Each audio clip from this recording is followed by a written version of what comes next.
Lailatul Qadar itu berpindah-pindah setiap tahunnya dari satu malam ke malam yang lain. Kuat dugaan 2/2/27. Dan ada 3 hadis yang menjelaskan tentang 2/2/27. Malamnya ujian.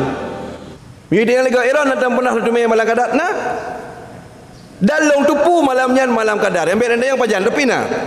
Dalam masyarakat kita yang bicara fikih dakwah. Baik fikih hukum mentang. Baik fikih hukum. Jadi nak tingkatan fikih dakwah, fikih hukum. Terkadang menyok secara hukum hanya lagi kan.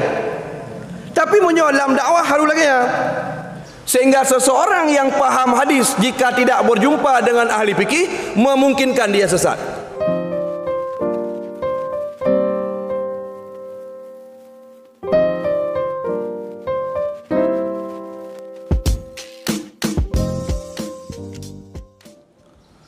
Assalamualaikum warahmatullahi taala wabarakatuh.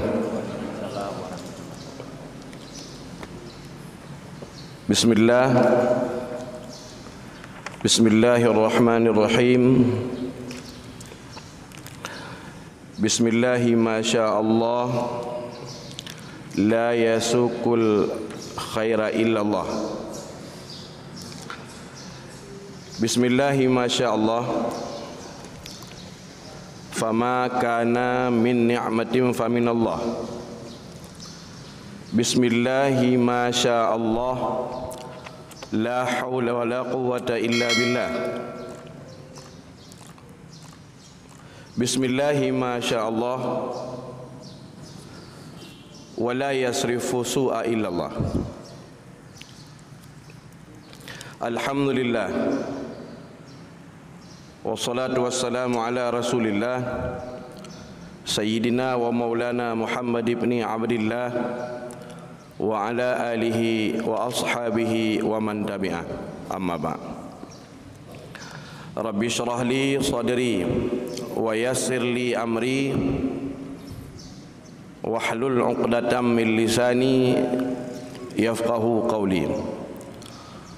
Rabbi zidni ilman warzuqni fahman wa raditu billahi rabba wa bil islami dina wa bi sayyidina Muhammadin sallallahu alaihi wasallam nabiyya wa rasulah.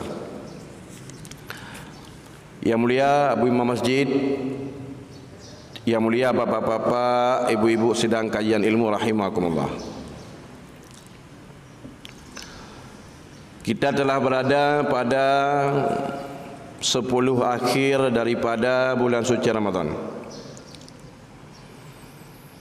10 akhir dari bulan suci Ramadan, menurut jumhur para ulama, terlebih-lebih mazhab yang kita anut, mazhab Syafi'i, meyakini bahawa ada satu malam di mana kita beribadah di dalamnya. Jika kita ikut beribadah di dalamnya, ikut menghidupkan malam-malamnya dengan beribadah kepada Allah Subhanahu wa taala, akan diberikan pahala yang khairum min alfi syahr, lebih baik daripada 1000 bulan, yang lebih kurang adalah 83 tahun lebih.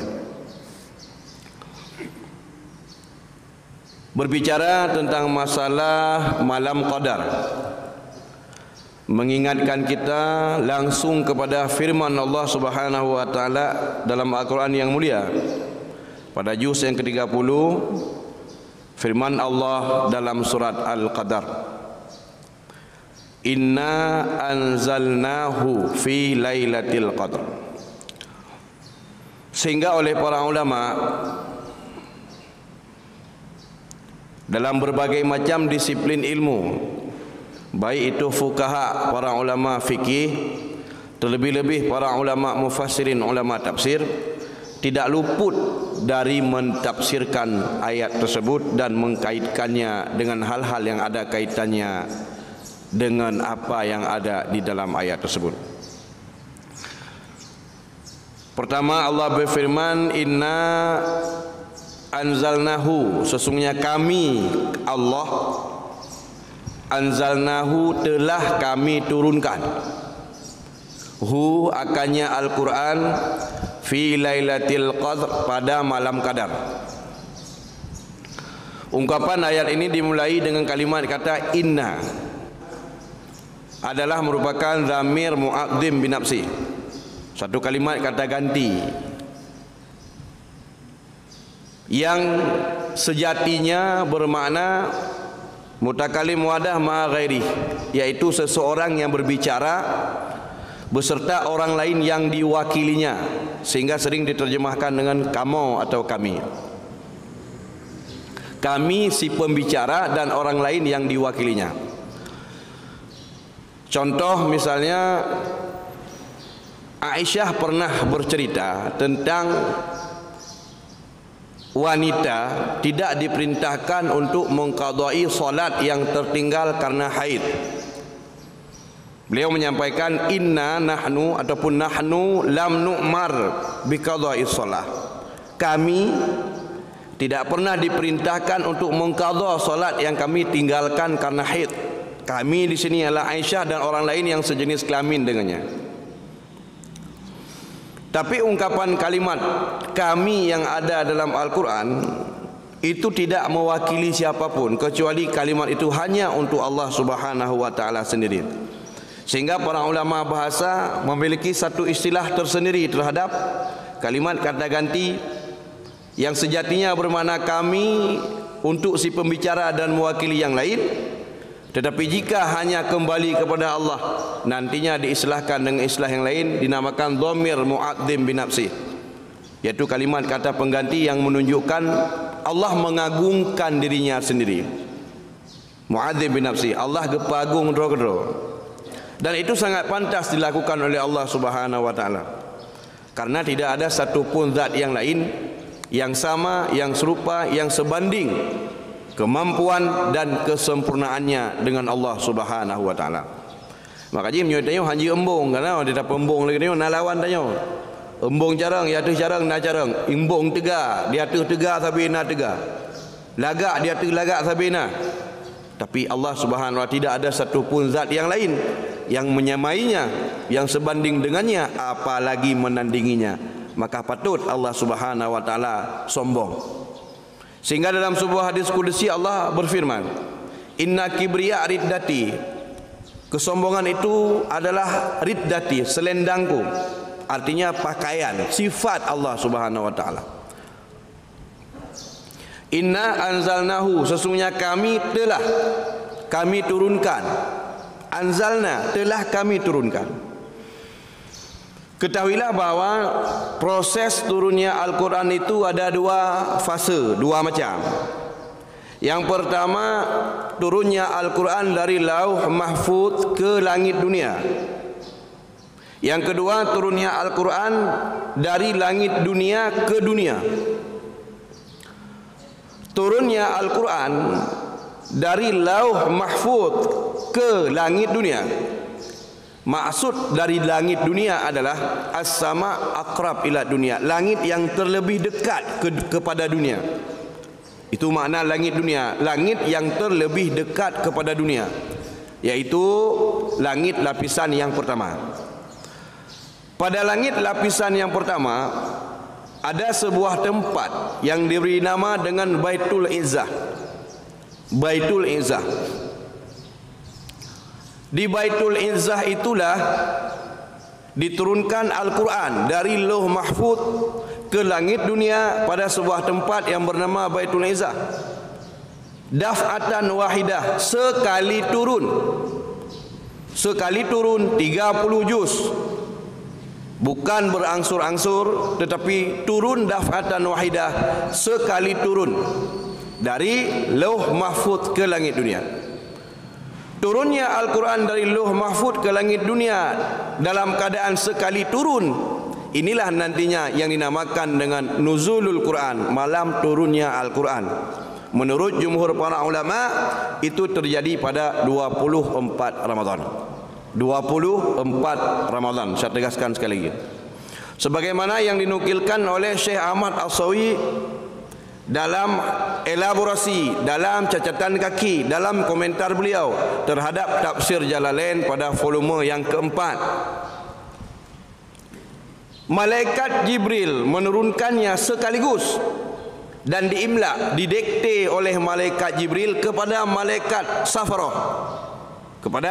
Safarah yang bertugas menuliskannya di Baitul Izzah.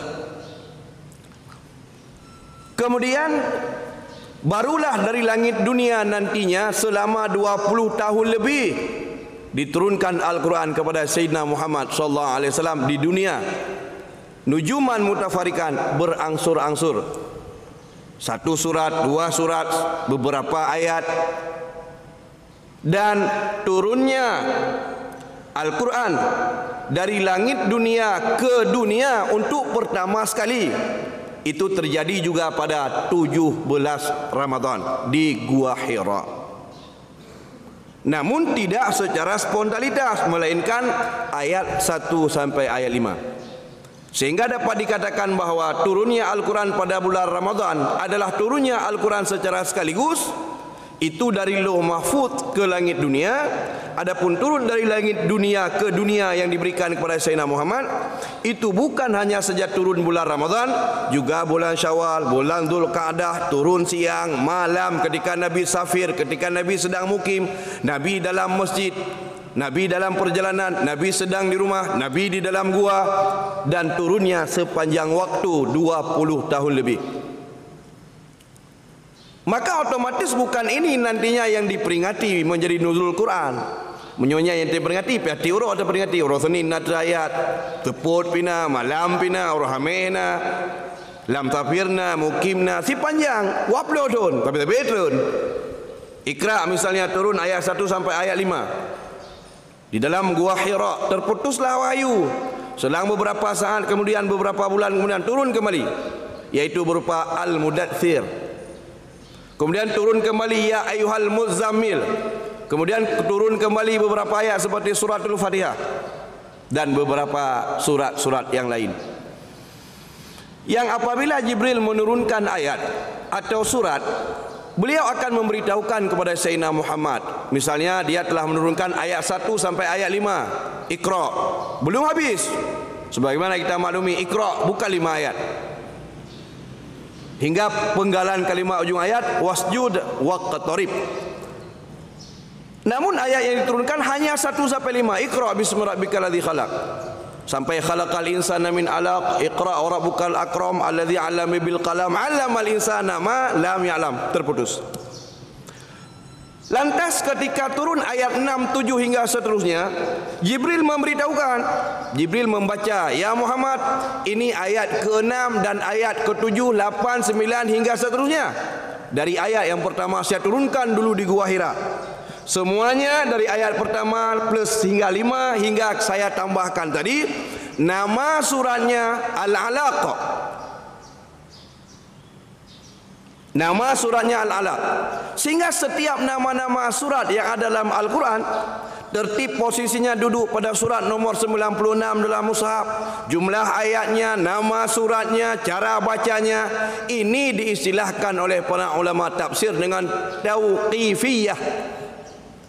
Tauqifiyah artinya demikian ketentuannya dari Allah kepada Jibril, Jibril kepada malaikat Safarah, kemudian diturunkan kepada Sayyidina Muhammad kembali oleh Jibril dan dibaca dan dijelaskan oleh Jibril. Tidak boleh diganti nama, tidak boleh ditukar posisi.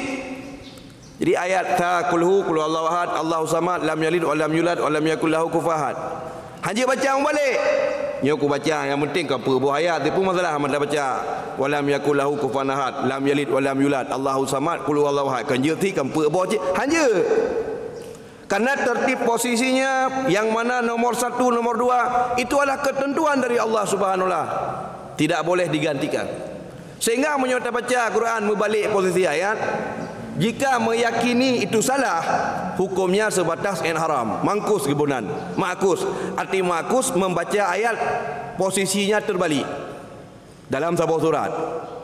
Manda baca lagi tanya lagi surah pun Allahu samad qul huwallahu ahad. Tak ada punya hanjit lagi yang tak baca hanjit.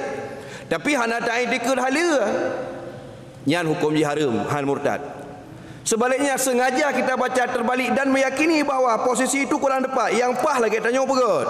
Nyo baru cocok itu ayat. Lagi pedih atas ke pegot. Gatul lagi li Jibril, gatul li Tuhan yang kurang cocok. Kurang pas mana? Yang kurang korelasi, kurang munasabat. Nyo yang cocok lagi nyo nedu. Ini bisa mengantarkan seseorang kepada murtad. Maka harus hati-hati. Inna anzalnahu fi lailatul qadr. Kami turunkan Al-Quran secara sekaligus. Semuanya pada malam Qadar. Kenapa dinamakan malam itu dengan malam Qadar? Ada beberapa bentuk penafsiran para ulama terhadap apa makna Qadar. Ada sebagian ulama mengartikan makna Qadar itu sebagai azim, malam keagungan atau kemuliaan. Ada sebagian ulama mengartikan Qadar itu dengan tadhi bermakna sempit. Fi lailatul qadr, pada malam sempit. Alasan wajah tasmiyah kenapa dinamakan malam sempit dua. Karena tentang kapan waktunya terbatas. Artinya pada Lailatul Qadarnya hana itu di luar Ramadan, sempit, hanya berlaku pada Ramadan saja. Dan hanya pada 10 akhir saja, dan hanya pada malam ganjil saja. Jadi tadhi, gepo sempit. Alasan kedua kenapa dinamakan Qadar dalam alasan tadhi, karena sempit bumi pada malam itu bagi manusia, karena berhamburannya para malaikat di atas permukaan bumi.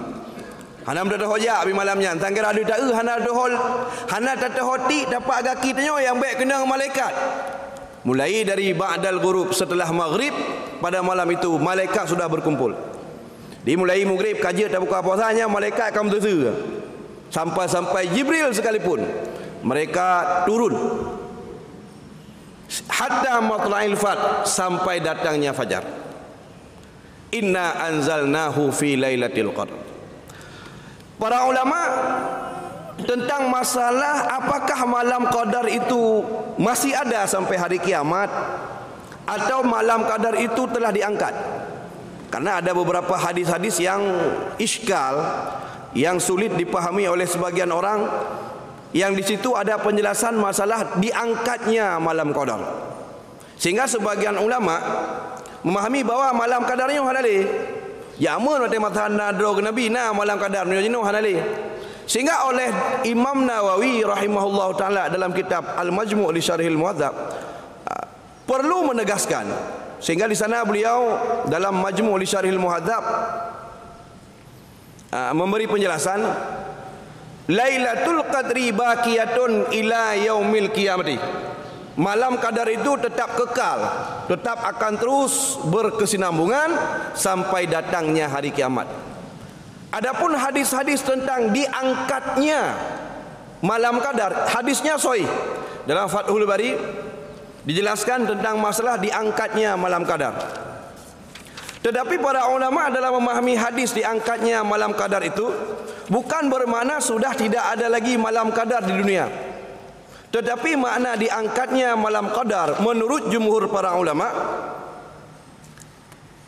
dalam hadis nomor 2023 Fathul Bari juz 4 babu raf'i ma'rifati Lailatul Qadar. Diangkat pengetahuannya kapan Lailatul Qadar. Pengetahuan tentang kapannya. Pengetahuan tentang kapan diangkat, bukan Lailatul Qadarnya diangkat, tetapi pengetahuan bertatujan berpasti pajan nya hana tatujan li. Lailatul Qadar mentang tapi bertatujan secara pasti pu malam. Mesti yang pu malam Qadar. Pi hadakeun home secara pasti hana tatujan. Tapi nah malam Qadar mentang pajanji secara pasti nyan enggak angkat, bukan diri Lailatul Qadar itu yang diangkat. Jumhur para ulama memahami demikian.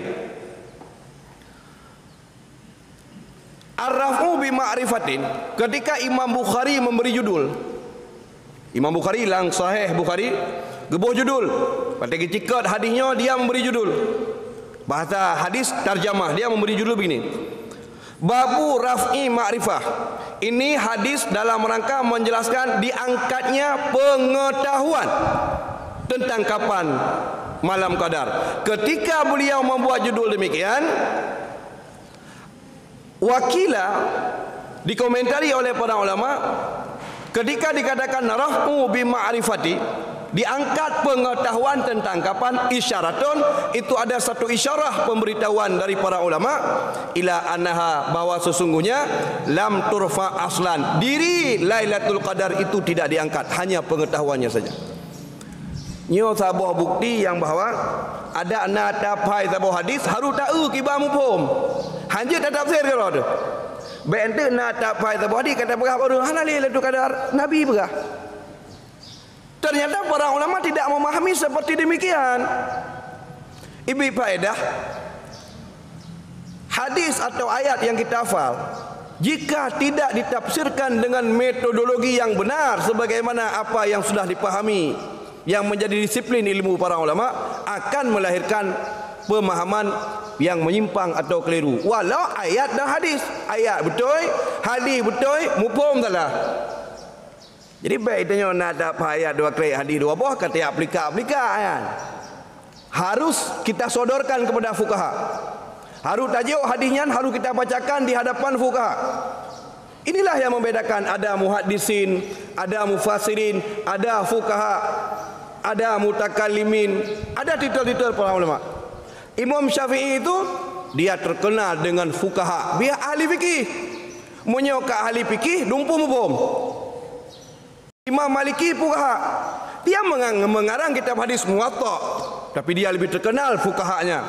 Imam Syafi'i gekarang kitab hadis, usul fikih, berbagai macam, tetapi dia lebih terkenal fuqaha. Imam Ahmad dan Musnad Ahmad, hadis Musnad Ahmad, tapi dia lebih terkenal sebagai imam mujtahid.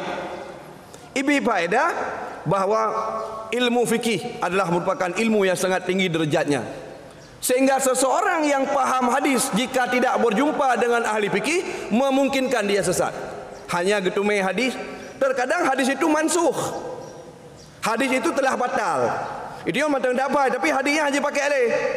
Contoh, Nabi SAW bersabda, kuntu nahitukum an ziyaratil quburi fazaruha, dulu saya melarang kalian menziarahi kubur. Itu yang mata tak pegah baru hanya jawab kubur pegah Nabi hajut. Padahal itu kalau nak kebetulan mansukh nasih pukul Nabi fazaruha, sekarang ziarahilah. Sekarang ziarahilah. Jadi perlakuan hadisnya hajut muziarah jamun. Pasca para sahabat, orang-orang yang beriman ketika itu baru keluar dari kesyirikan dan kekafiran. Setelah kuat iman, malah dianjurkan untuk mengingatkan kepada akhirat. Ya, di antara salah sebuah bukti bahawa ayat hadis tetap harus kita sodorkan, harus kita bacakan di hadapan para fuqaha. Sehingga ada hadis-hadis yang terkadang menurut kita lebih tepat dan lebih elok, lebih pantas untuk kita jadikan sebagai dalil, dan para ulama-ulama menghafalnya, tapi mereka tidak menjadikannya dalil. Itanya tak apa hadisnya, egonya enggak apa, tapi dia pegah masalahnya hendak baca hadisnya. Atau tak apa dia hendak baca, tinggal apa nak depu. Bantai baca lagi dia tikan, kita mah egonya tikan tu. Tak tanya apakah hendak pakai dalil talung baca penuh. Hanya dalilnya adalah merupakan dalil mutlak. Dia itu ditafsirkan dengan muqayyad. Oh, tengok hana ilmunya. Itu yang jangan ke dapai sagai. Inilah yang membedakan antara kita dengan para ulama. Tinggi tengah hitanya hanjuk sok-sok jarang. Ya, jarang hanjuk tapi yang baik sok jarang. Nah, maka kesimpulan yang pertama, inna anzalnahu fi lailatul qadar. Turunnya Al-Quran itu ada dua. Dan apa yang dimaksudkan qadar? Ada pendapat ulama yang mengatakan malam sempit. Kenapa dikatakan sempit? Ada malam keagungan. Dan versi turunnya Al-Quran itu ada dua macam. Maka kita dituntut untuk menghidupkan malam qadar tersebut. Imam An-Nawawi menjelaskan yustahabu, diperintahkan, disunahkan mencari malam qadar dengan beribadah. Imam Ibnu Hajar Al-Asqalani dalam Fathul Bari menjelaskan bagaimana maksud menghidupkan malam. Disunahkan menghidupkan malam, terlebih-lebih 10 akhir. Bagaimana yang dimaksudkan dengan menghidupkan malam? Maksud menghidupkan malam adalah melakukan ibadah yang terbenar dengan ibadah itu dianggap telah menghidupkan malam. Baik dengan tarawih, namun tidaklah bermakna hanya dengan tarawih saja dianggap menghidupkan malam. Itu tidak. Ini baik tak abuh mana pudip malam kadar tok dengan tarawih, bukan. Tekedi malamnya hana sembahyang tarawih, isya mujamaah, qabliyah isya na, ba'diyah isya na, isya mujamaah na, maghrib mujamaah na, ba'diyah maghrib na, tahajud na mulapan, witir na 11, sembahyang sunat mutlak na menam, tarawih hana, baca Quran na, muratib na, berdoa na, ihya ulaid. Itu dianggap menghidupkan malam. Jadi bukan bermakna menghidupkan malam terbatas na sembahyang tarawih, na pudip malam hana, bukan. Para ulama tidak. Tetapi sekurang-kurangnya tekedi hana sembahyang lain, tekedi na isya berjamaah, na tarawih kagu kira anggap pudip malam. Jadi sangat unik sekali sebenarnya. Jadi siapapun yang mengerjakan solat isya berjamaah, siapapun yang ikut mengerjakan solat maghrib berjamaah pada 10 akhir daripada Ramadan, sadar atau tidak, dia telah mendapatkan fadilah malam qadar. Jadi asaina sembahyang maghrib berjamaah nanti 10 malam terakhirnya, walaupun sebelumnya tidak ada. Betul dalam Fathul Bari, walaupun sebelumnya tidak, itu yang 10 pertama 10 kedua agak lalu ada baca. Tapi 10 akhir hala tinggal mesti malam pi. Kenang sih. Itulah rahmat Allah benar. Tambah lagi, ini spesial sekali sebenarnya. Tambah lagi orang hek ke meratib ura-ura, waktu kena mati, waktu tak meratib hanja ke. Dengan orang yang selama ini kurang ibadahnya, tapi begitu kita ajarkan, kita talkinkan, dia bisa mengucapkan dan mati selamat. Dan itu banyak terjadi. Jangankan terhadap orang beriman, dengan kafir pun ada. Disebutkan dalam Hasyiah Syanwani Mukhtasar Abi Jamarah, ada seorang khadam, pelayan rumah tangga Nabi, kebetulan seorang Yahudi. Dia sangat setia kepada Rasulullah, gulam, umurnya masih belasan tahun. Ketika dia anak meninggal, Rasulullah mendatanginya. Dan Nabi SAW mengatakan kepadanya, aslim. Tahu Islam ke? Karena di hadapannya ada dua orang tuanya, dia melihat ke arah bapa dan ibunya. Artinya ia ingin bertanya kiban. Juk ikut lagi gepak kali Muhammad. Kedua orang tuanya mengatakan, ikutilah apa yang diajar oleh Muhammad. Kekelayahan apa? Menyaimankah senang ke kadang Islam, kadang macam apa? Akhirnya dia mengucapkan 2 kalimah syahadah dan dia mati dalam keadaan iman dan Islam. Itu yang kahit dan meratik kalau orang teruh takutnya. Yang hadiah kekun spesial. Dah nak mandum menan. Jangankan orang lain, Abu Talib sekalipun paman Nabi yang membantu Nabi, yang mengawal Nabi. Nabi ketika dia nak meninggal, dia berkata, "Ami qul la ilaha illallah." Pamanku ucapkan la ilaha illallah, tapi dia enggan dan dia mati dalam kekafiran. Maka boleh-boleh saja Allah memberikan karunia-Nya kepada siapapun. Maka ajalah rekan-rekan, ajalah sahabat-sahabat kita yang mungkin pada 10 atau 10 pertama, 10 pertengahan masih lalai, ajalah kabarkan kepada mereka kabar gembira. Walau 10 pertama, 10 kedua hananya 10 kulai baik kendor apa?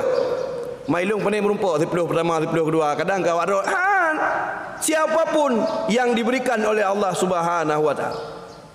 Asal nama ibadat 10 akhir tetap merumpak fadilah beribadah 83 tahun.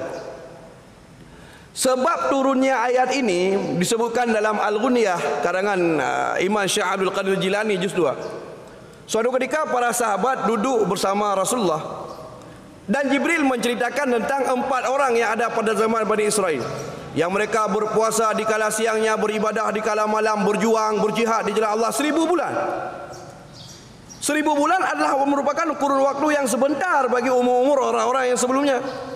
Sehingga ta'ajjaban Nabi wa ashabuh, menjadi heran, takjub sahabat dan Nabi sallallahu alaihi wasallam terhadap amalan mereka. Akhirnya Allah Subhanahu wa taala merespon, janganlah kalian merasa heran dengan amalan mereka, akan kuberikan kepada kalian keistimewaan, yaitu 1 malam yang jika kalian beribadah di dalamnya lebih baik dari 1000 bulan ibadah mereka. Itu yang hendak temui mu perang sabilillah yang terbaik bulan. Tiap puasa terbaik bulan, yang tak sembahyang malam terbaik bulan panik. Mu malam puasa kerana hendak redang sembahyang tahajud tu. Bulan terbaik bulan. maka cukup pah 10 akhir. Tak tumai fadilahnya. Tak mu jaga 10 akhir. Menyemang dana bawai tetap budah untuk. Budah pu yang mungkin berlaku, hidupkan malam-malam dan perbanyaklah doa. Innaka afuwun karim. Para ulama mengomentari ketika Aisyah berkata, jika long lo tumai malam qadar, apa doa yang sebaiknya soyoknya saya bacakan? Innaka afuwun karim, yang pada ujungnya fa'fu anni atau fa'fu anna, silakan. Nah, para ulama mengomentari bahwa kenapa Nabi tidak mengajarkan doa misalnya doa lain, pakai ke mana? Kamu laki ju kebaikan roh kebupu yang mungkin lah. Nabi tidak mengatakan demikian, tapi Nabi mengajarkan langsung. Ucapkanlah quli, bacalah, perbanyaklah membaca Allahumma innaka afun. Artinya doa yang sepantasnya kita perbanyak adalah doa mohon ampun. Yang lebih hebat doa akhirat ni lagi. Walaupun hana getam, ya Allah ilungnya berat dah murah mari, silakan. Tetapi itu bukan anjuran. Nabi anak pernah doanya, tak nak baca je. Tak nak melaki Tuhan ilung jahit hutang ke panjara habis horea bergelah hutangnya kredit kalau bulan kan nunggak ke panjara habisnya. Silakan, dalam buku. Tetapi Nabi tidak mengajarkan dan Nabi tidak melarang. Ada hikmah yang sangat spesial. Kenapa Nabi mengajarkan itu doanya?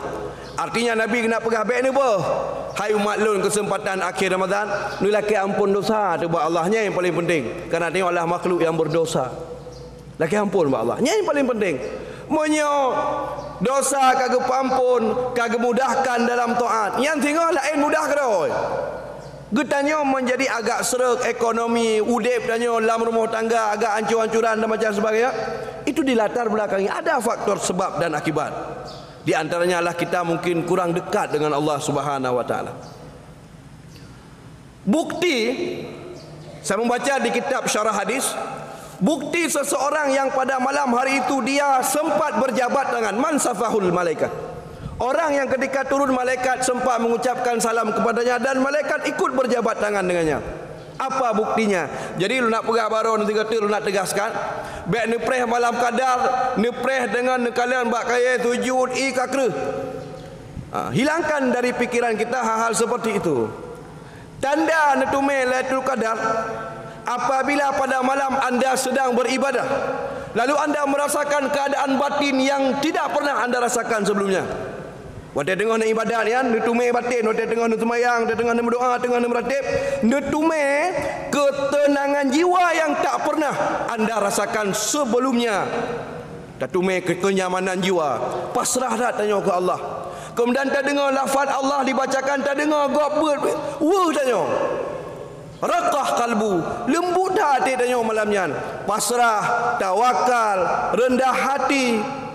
Kemudian tengok rindu ke Allah, tinggal ke akhirat, merasa berdrah tu, le dosa tengok ke Allah. Malamnya mata tak ingat hantam pernah tengok lagi nyo. Yang kenyan urung tu Lailatul Qadar. Baik nak jenguk luar, nak nak pakai naik tujuh ka. Nak kru. Baiknya ni apa? Kenyan tanda yang paling esensial daripada malam qadar.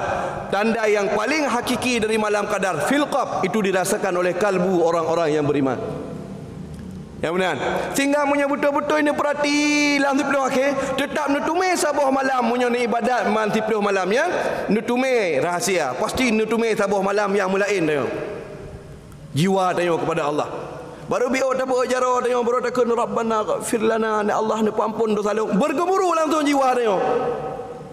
Sadar tengok betapa dosa, sadar tengok betapa murahnya Allah, sadar tengok betapa kasihnya Allah. Bahawa tanya hana makna li ubi tak tengok lagi gadah tengok di hadapan Allah. Dan tengok hantam darasa model-model menan dalam ibadat. Nyan tanda tengok kata tume tanya. Bahkan rumah tanya malaikat kagetron ikut mendoakan gepamin doa tanya. Nyan tanda haji. Baik dia preh pakai sujud. Tapi tanda itu kembali kepada batin kita masing-masing. Inilah yang perlu saya jelaskan pada sesi yang pertama. Mungkin ada yang ingin bertanya, baik yang ada kaitannya dengan hal tersebut, dan hal lain kami persilakan dengan segala hormat. Jadi tentang yang pertama, tentang tanda. Jadi tanda ada dua, tanda yang dirasakan oleh batin dan tanda yang terlihat oleh mata. Jadi tanda yang terlihat oleh mata itu tidak disebutkan tentang tanda sebelum. Tu golom kadar ke tanda. Dia tidak disebutkan tanda sebelum, yang ada tanda setelah. Seperti keesokan paginya matahari itu keluar, terbit, dia sendu, cahayanya sangat putih, semerlah sekali, tapi tidak panas. Karena masih ada sisa-sisa singar-bingar cahaya malaikat yang tertinggal dalam bumi. Jadi uroji sendu menan. Mata uroji terang, putih tak tahan, tetapi hana dari bunga tepat-tepat. Kemudian tanda-tanda yang bersifat seperti itu bisa berbeda antara satu tempat dengan tempat lain. Jadi nyan haji kita bawa ukuran kan. Pakon. Karena nanggron tu lagi contoh sedikitnya suara longlongan anjing. Menyoi aku mate dah. Poi tak dengar dit tu mate. Si mate dah ura-ura si mate ana.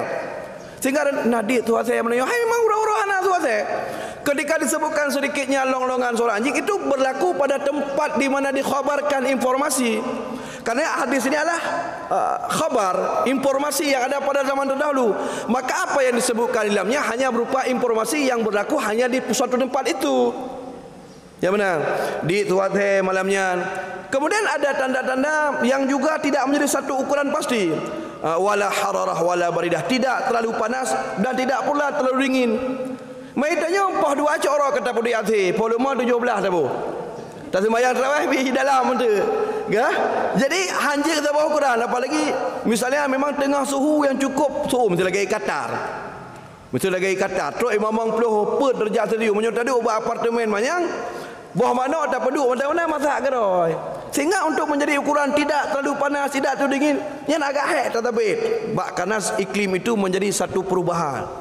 Yang benar. Tetapi tentang keluarnya matahari lagi penuh, itu pun hanya kebanyakan. Nah, negara-negara seperti Norwegia, dia siapa malam, nak musim-musim hotel-hotel itu, siapa malam si urang tapi pajan ada Makanya itu bukan menjadi satu ukuran pasti. Itu hanya merupakan apa yang dialami. Kemudian salah satunya adalah hujan. Hujan karena Nabi SAW ketika melihat qadar itu yang terjadi pada malam 21. Kemudian ada juga riwayat yang mengatakan 23. Kemudian ada yang mengatakan 27. Yang dugaan kuat 3. Dan ketiga-tiga dalil ini dihimpunkan oleh ulama, dan Ibnu Hajar ikut mengomentarinya bahwa Lailatul Qadar itu berpindah-pindah setiap tahunnya dari satu malam ke malam yang lain. Kuat dugaan 2 27. Dan ada 3 hadis yang menjelaskan tentang 2 27. Malamnya hujan. Yang benar. Tetapi tidak secara serta-merta menandae berarti kau hujan 40 wakit yang kenyo kadar hanjir je. Yang benar. Atau ni pre-pre hana hujan. Kakon hana kadar kali hana hujan mesti malam pi. Ikan tit. Ya, makanya yang bukan tanda pasti, tetapi pada zaman Rasulullah pernah terjadi qadar dan memang hujan. Bocor genteng masjid dan Nabi keesokan paginya sujud fitin wal ma. Sujud berlumuran antara tanah dua angan melabur. Tek sujud meri bak doa Nabi mata meri jabah Nabi doa Nabi meri tanah. Yang benar. Jio segala madam kadar bak malam ni kali ke-5. Nabi seakan melihat qadar malam tersebut, dan pada malam tersebut seakan beliau sujud di dalam air yang melabur dengan tanah. Bantiga berah panggil kait hujan, dan ternyata tinggal bengah ke waktu ke sembahyang subuh melabur dengan tanah, dan pada hari-hari lain tidak ada karena Nabi Rasul lumpurkan wahyu. Yang benar. Nyai tanya kalau tentai cik tu dah menumpuk, kadang memang kita sering rindu-rindu malam kadar bantai nyo tinggal bengah kadar umpama. Bandar Tumai, tapi tanda-tandanya kahana, maka itu juga bukan. Maka tugas kita benar, tugas kita adalah pada 10 malam akhir ijtihad fil ibadah, bersungguh-sungguh dalam beribadah, bersungguh-sungguh dalam berdoa. Fadilah 80 tahun kamu lupa, insya-Allah. Ya, perbanyak doa. Dosa dia kepampun oleh Allah Subhanahu wa taala. Kemudian tentang hana tadumai secara pasti tanda-tanda. Terkadang ke hana tadumai. Karena memang berat tahap dosa yang tengok pikul, sehingga ada ika mata dah hana gada. Ika mata dah hana gada. Padahal yang kenyan, tapi kerana kepada tanya benar, kepada oleh Allah Taala kerana terbaik tahap dosa, sehingga ada kerana ika handa. Sehingga sama malamnya dengan malam baru.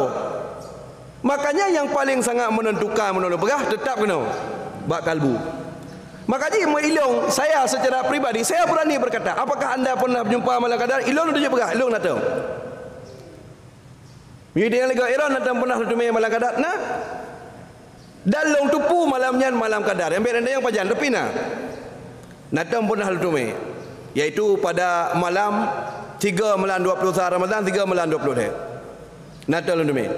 Dan luntume tanda-tanda dan yang paling mendalam tanda qalbu, tanda yang nak berhati. Dan kemudian saya melihat bekas atau pengaruh setelah berjumpa malam kadar. Pengaruhnya uka tanya lebih tahu Allah, lebih taat. Maksud waktu tak kaya tu ketaat galak tu yang telah sebut tanda baik le tak taat malamnya tinggal pegang le tak malam kadar malamnya nyo ka berumpa kadar tinggal pegang kadar belah buntut nyan kon yang dia berkelam. Ya, berkelam tak menumpuk tak kadar ka berumpa tanda-tanda macam sebagainya nyu sang kadar. Ha? Tinggal kadar pada baru gop. Jangan kakon, yang kon malam kadar. Jadi ada pengaruhnya setelah. Yaitu ada bekasan yang sangat berbeza sekali. Kita akan lebih taat dan dekat kepada Allah Subhanahu wa taala. Karena itu istimewa. Kemudian ada beberapa tempat yang tidak disinggahi malaikat pada malam tersebut. Dalam kitab Ghuniyatul Talibin, Imam Syekh Abdul Qadir Jalani menjelaskan di antara tempat yang tidak dimasuki oleh malaikat-malaikat rahmat pada malam itu adalah rumah yang ada anjing, fihi kalbun wa khinzir, yang ada babi, kemudian yang ada salib, kemudian peminum khamar, kemudian ada orang yang junub karena haram, urum zina. Kemudian ada juga yaitu berupa surun patung. Apakah patung? Jadi ibarat kitabnya adalah asnam. Asnam itu patung. Apakah foto sebagian dari asnam? Tidak. Surah itu, gambar itu, fotonya kan patung. Jadi hukum foto selama tidak memampangkan aurat, foto itu mubah hukumnya. Dan dipek foto Pak Jokowi dengan Pak Haji Ma'ruf Amin atau sosok lah idola tengok, selama tidak memampangkan aurat, hukum pakai foto, dipek foto, foto roh, foto keluarga, hukumnya mubah. Dan itu bukan patung berhala, surun kon ya menan bente na yang kaum ekstrim foto hanjina ya menan. Jadi foto itu bukan patung dan bukan berhala. Yang dimaksud asnam berhala kaya taput atau besar tapegak, yang memang tapegak rupa. Ya, lagi-lagi ada awak Buddha, lagi patung Yesus dan macam nyan yang dimaksud patung. Maka termasuk itamang dalam kriteria patung nyan termasuk lagi acuan-acuan kuih boy engkau. Pegak dari lebat timah tembaga kuning ah. Boy engkau. Ya, nyan kan benda keras yang pakru. Ya menan. Nyan termasuk patung ke. Ni kira patung ke ya. Misalnya ada barang-barang seni yang menyerupai patung, tapi kita tidak ada tujuan untuk menyembahnya. Jadi tentang masalah patung tidak ditinjau apakah ada niat atau tidak. Tetapi yang ditinjau sya'an, makna sya'an potensi. Jadi itu dinamakan saddu syariah, ditutup jalan terjadinya sesuatu yang lebih. Seperti dilarang khulwat, urina uraga hang bidu dua-dua. Hai long demi Allah, hai mahal pegang engkau. Long duk sangat ada adu bihaja ji. Karena memang terbuka peluang. Walaupun saleh dengan nyol kamu dua mun go nyan saleh hai long saleh. Ada saleh hanya ji. Pakah hanya tengku nyoi kamu mendejam tumpah dalam pegang engkau. Berapa sangat? Karena membuka peluang. Jadi karena ada potensi itu dilarang. Maka terjadi sesuatu itu bukan karena hanya saja ada niat lagi pegah libang Nabi, tetapi karena ada kesempatan. Kan kali pegah libang Nabi kau dalam hadis majah bang Nabi. Ya hadis majah ke hadis Nabi. Ternyata kejahatan itu terjadi bukan karena hanya saja ada niat, tapi karena ada kesempatan. Jadi yang namanya ada potensi, ada sya'an hanya. Tidak boleh. Ya, tetapi apakah gambar termasuk tidak? Jadi gambar aja pakai rumah. Silakan, ada masalah. Cuma tak gambar api dia lagi hawa benar. Baik yang ia malaikat dia kena. Mana hai gambar-gambar baik yang dia orang lah. Mana lagi-lagi tanya urus-urus sembahyang, padahal mungkin tak pajang yan. Kah mungkin. Tegak dah paling-paling kan foto keluarga. foto idola atau macam sebagainya. Tak masalah. Wallahu a'lam. Sebetulnya kadar itu bukan berkali-kali. Kadar itu iaitu malam kadar, iaitu di mana ada malam. Yang benar. Kadarnya adalah malam yang Allah peruntukkan kepada siapapun yang malamnya 4 mentang malam. 4 malam. Mesti bak tengok malam, bak urang. Ya, bak tengok kadar. Yang benar. Menyebab kau singoh baru 20 lek. Ya, singoh untuk kau nyat. Ni subah masing-masing. Yang benar. Yang benar. Jadi kon tabuh malam kadarnya butir ramai-ramai kau. Sama seperti kita puasa Arafah. Apakah disyaratkan kita puasa Arafah itu hari wukuf di Arafah? Urungnya wukuf di Arafah. Jadi si kurung Dzulhijjah. Itanya kalau kita bilang bahawa si kurung Dzulhijjah kan urangnya. Karena halam 3 malam ngaura. Ada selisih 5 jam waktu. Gimana dapat 3? Idanya yang 4 tengah dah main bola, apa tepot, urungnya Papua tengah sembahyang maghrib. Di Kalimantan urungnya tengah sembahyang maghrib. Idanya apa mata tengah taih, orang tengah buka gulai pak. Kapenge. Jadi nyan mantang lam Sabah negara. Tetapi item berbeza, tidak sama kapan waktu malam dan siang, apalagi sudah berbagai macam samudra dan benua. Jadi beta pasti kalau itu kadar. Ya mana contoh mesti awal malam buat tengok pemantik malam kadar. Idenya tengah lah itu kadar, tengah maghrib, ka getrim malaikat. Demau rinyo ke mana support, mana mungkin malam kadar, payah sampai dah support kadar ke kalau malam. Kau kan? Ya, kipan cara jangan kita pegang kerong dia Allah ben berkira. Yang sabar lagi malaikat tukang tarik nyawang, janggu pergi tarik, jamuk pergi tarik, tayok pergi tarik, mandum urung landu nyanyong ke mati, 3 mati. Kipan cara kita tarik, nyan ben berkira cara gereja. Jangan ketong kerong. Ya, lagi menang. Wallahu alam. Hadis atau asar yang berasal daripada Sayyidina Ali tentang fadilah sembahyang tarawih menyambut malam sah seperti orang yang dilahirkan dari rahim orang tuanya, tidak berdosa. Yang kedua misalnya fadilahnya begini, itu asar tersebut asar yang bermasalah. Asar itu hadis sahabat itu yang diriwayatkan dari Ali hanya kita temukan disebutkan dalam kitab Durratun Nasihin Syekh Utsman. Kitab tersebut bercampur antara sahih, maudhu, dhaif, bercampur dan tidak ada takhrijnya. Akan sangat tidak aman untuk kita konsumsi. Dan saya sudah mencoba mencari berbagai macam referensi-referensi lain yang mendukung, tidak kita temukan. Jadi kahek kata kita dali-dali kibancara fadilah-fadilahnya mujib tak pakai. Karena ni munyo jamun-jamun di kampung-kampung munan kala semayang isya dandang semayang tarawih bedahnya so fadilah malam kedua. So yai semayang mana-mana fadilah ji lagi yo. Di kampung-kampung lagi kan. Saya sudah mencoba mencari referensi bela, namun hanya kita temukan dalam asar yang disebutkan dari Sayyidina Ali dan riwayat itu bermasalah. Kenapa? Karena tarawih itu yang di zaman Rasulullah itu belum dinamakan tarawih. Pada zaman Rasulullah tidak dinamakan tarawih, hanya qiyamul lail, hanya solat malam. Dan Rasulullah tidak mengerjakan setiap malam. Malam 2 leh, 25, 27 geprele. Yang mana? Sehingga tidak memungkinkan Nabi berkata, barang siapa yang solat malam pertama begini, yang mana di draw Nabi hendak sembahyang malam po, yang sembahyang malam 20 hari bang berah tu yang sembahyang malam po meno 2, maka itu adalah sangat tidak patut kita pegang. Hadis itu mungkar, riwayat itu adalah tidak sahih dan juga bukan dhaif, mungkar, la aslan lahu, tidak ada dasar untuk kita pertanggungkan secara kredibilitas, secara keilmuan hadis tidak bisa kita pertanggungjawabkan. Ibnu Hajar mengomentarinya hanya bermasalah. Dan ulama-ulama lain mengomentari salah. Artinya hanjit tamat. Ya benar. Dan banyak masalah-masalah lain. Sehingga kemudian ada lagi riwayat yang sering kita bacakan. Saya sudah mencoba mencari namun tidak kita dapatkan. Jadi dalam pegah lumitanya memang mita maksimal lah. Kan ya mita sudah duduk hanabuk ke memang mita maksimal, memang mencurahkan waktu, tak bukalah berbagai macam referensi. Seperti misalnya ada ungkapan man fariha bidukhuli Ramadan faqad haramallahu jasadu ala niran. Siapa yang senang dengan masuk Ramadan, Allah haramkan tubuhnya dari neraka. Itu juga bermasalah.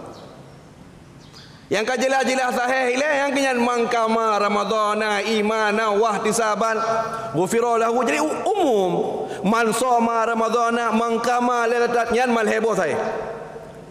Jadi ungkapannya umum. Hana payah yang per malam. Ada hana kepegah ti malam je. Pokoknya pahala aja dah. Lebih le dari kepegahnya lo. Ya benar. Jadi kan yang tak proteskan jumlah pahala, tapi riwayat-riwayat itu yang bermasalah.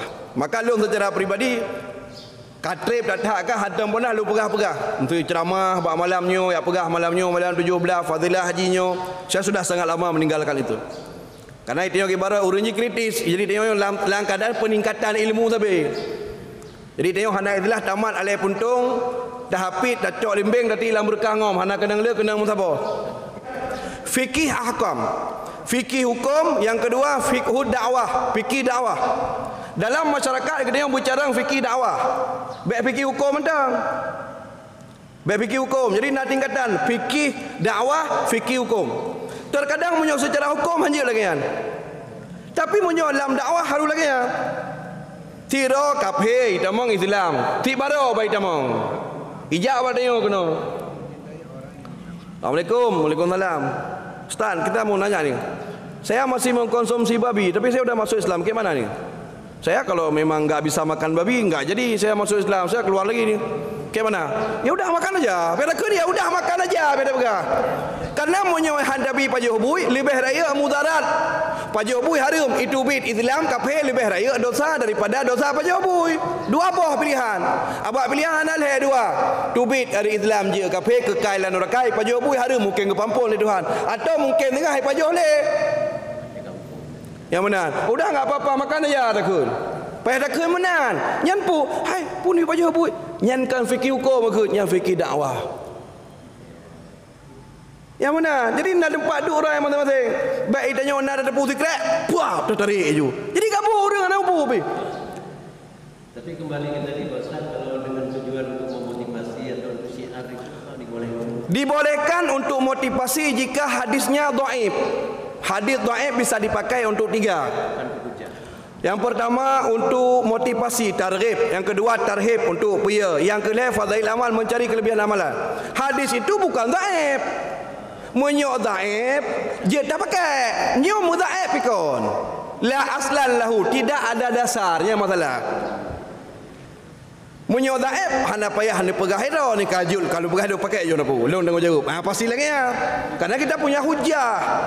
Nyo yang je masalah riwayat hana tadepa mata rantai sanad ji hana muso dalam kitab Mu'tabar hadis Musabuh tanah sebut yang natok lam duratun nasin.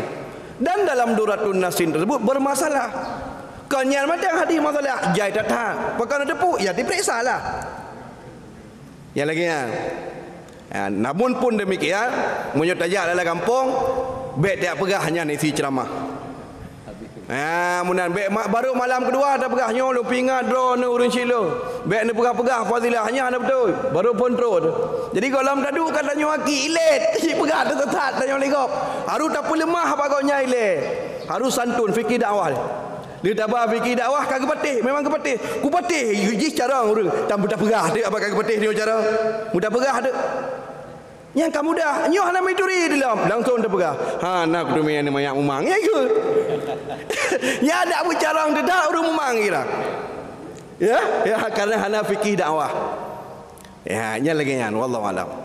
Ya, masih ada satu pertanyaan terakhir. Pertanyaan terakhir je tak botak 2 minit tu. Silakan.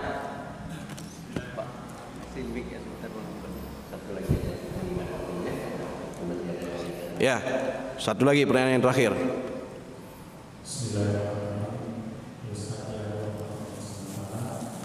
Ini berkenaan dengan turunnya Al-Quran secara berangsur-angsur 22 tahun, 2 bulan, 22 hari.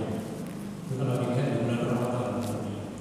Jadi dia punya pertanyaan di sini, apakah surat Al-Baqarah yang berkaitan dengan puasa itu bersama dengan surat Al-Baqarah.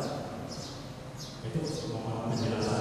Kemudian yang kedua, ketika orang yang bekerja terasa penat, kemudian di malam terakhir itu dia bermimpi, dia tidak sempat mungkin melaksanakan ibadah secara mungkin zikir atau apa, dia tertidur, tapi dia niatnya membaca doa dan sebagainya.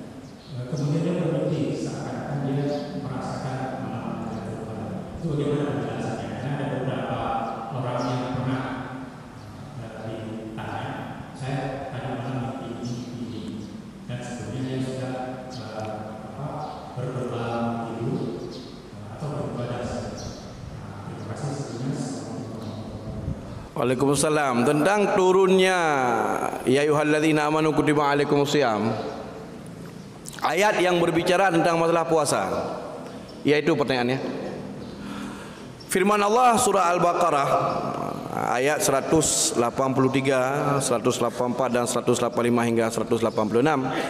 Ya ayyuhalladzina amanu kutiba alaikumusiyam kama kutiba alal ladzina min qablikum, itu diturunkan pada bulan Sya'ban tahun kedua Hijrah di Madinah sebagai ayat yang menjadi simbol pensyariatan puasa. Turun di bulan Sya'ban tahun kedua Hijrah, setelah Nabi pindah dari Mekah, karena di Mekah tidak ada perintah puasa, yang ada perintah solat 1 tahun sebelum hijrah. Kemudian Nabi hijrah, masuk tahun pertama Nabi berada di Madinah, belum ada perintah puasa. Masuk tahun kedua, turun ayat ya ayyuhalladzina amanu kutiba alaikumusiyam, turunnya pada bulan Sya'ban untuk perintah berpuasa pada bulan Ramadan. Karena punya kebetulan belum puasa, nak kena pegah lawan Nabi baru nonjak saya pergi puasa tengok nak menumpuk. Munyo jamun jino nak hafid tinggal kirim pesan banyak sekali Nabi. Kita mulai puasa besok. Kirim banyak. Tapi akses komunikasi sosial watanya hana sama jino urang tinggal gunung Sabah ino. Kebetulan bulan Sya'ban sehingga Nabi waktu ke khutbah Jumaat ke pegah. Laqad ja'akum syahrul mubarak. Telah datang kepada kalian sebuah bulan yang sangat mulia. Getul mimbar khutbah dia pegah Nabi tengok pergi puasa apa aja mulai tanggal Isra Ramadan. Jadi turun ayat tentang perintah kewajiban ya ayyuhalladzina amanu, turunnya tahun kedua Hijrah di Madinah dan turunnya pada bulan Sya'ban. Menjadi satu tonggak persiapan untuk Nabi supaya begitu masuk Ramadan bekna yang golom naimpo. Bek hotel merumpak dengan sahabat puasa kelima. Hana je orang hana kamu ke puasa puasa pajan ka dia. Jadi baik sampai lagi yang kejadian. Jadi gitarik ulikot turunnya itu pada bulan Sya'ban. Kemudian tentang masalah bermimpi. Jadi kita tidak sempat beribadah. Jadi saya tidak ingin mengomentari terjauh-jauh tentang mimpi. Yang penting yang dipegah oleh ulama tanya disunahkan memperbanyak ibadah pada malam tersebut. Disunahkan memperbanyak ibadah sebagaimana apa yang disampaikan oleh Imam An-Nawawi rahimahullah ta'ala. Disunahkan memperbanyak beribadah, berdoa pada malam tersebut, bertaubat. Tentang masalah tengok tak melumpau, tak melumpau bahawa nak tanging kadar itu tidak jadi satu ukuran, karena mimpi kita itu adalah tidak tahqiq, karena kita bukan Nabi Rasul. Munyo Nabi Rasul melumpau. Nabi Rasul tentang pajan Lailatul Qadar natang melumpau. Geplemah uridu hadhihi lailah. Hadis riwayat Bukhari. Malah muttafaqun alaih, sahih disepakati Bukhari Muslim. Uridu hadhihi lailah. Aku pernah diperlihatkan dalam mimpiku malam Qadar itu. Keperlihatkan ban kekalan le Nabi lam senengur kenyan malam kadarnya adalah malam di mana dia sujud dalam lumpur dan berair. Ban kepada tengah bengah hujan, kena subah hujan. Butuh genteng, ternyata yang melumpur dia berkelam yang ke bengahnya, yang ke malamnya. Nabi kanya karena mimpi Nabi itu wahyu. Munyoi tengok tak melumpur malam kadar, tapi musawo kada hana demi pajuh yang ke. Jadi baik melumpur kadar memang dalam ibadat. Jadi ketika terjadinya qadar, kita dalam keadaan sedang beribadah. Walau lam yash'ar, kita tidak tahu apakah malam itu qadar atau tidak. Atai dipelih wakil naruh menjaga lang ibadat yang seperti jika melumpur. Cuma tanya matang tidak diberitahu, artinya tidak disadarkan bahawa kita sedang mengalami qadar. Adapun duh kadar tengah taih nyan kawan. Gara-gara tak melumpur duh kadar, lu tahu kurang tai musuh turun kan ada mai paju. Karena luput fadilah. Fadilah makan sahur hilang. Biasanya setiap malam kita baca Quran, malamnya hendak melumpur baca. Karena qadar itu adalah khairum min alfi syahr. Jika beribadah di dalamnya lebih banyak pahalanya. Jadi titik poinnya beribadah. Menyoti malam dalam ibadat. Pah malam ganjil melayan cukup berat. Tengok tu lewat. Tahu-tahu. Berarti memang tengok hendak nak beli mahal tanya. Memang hendak nak beli mahal tanya tengok.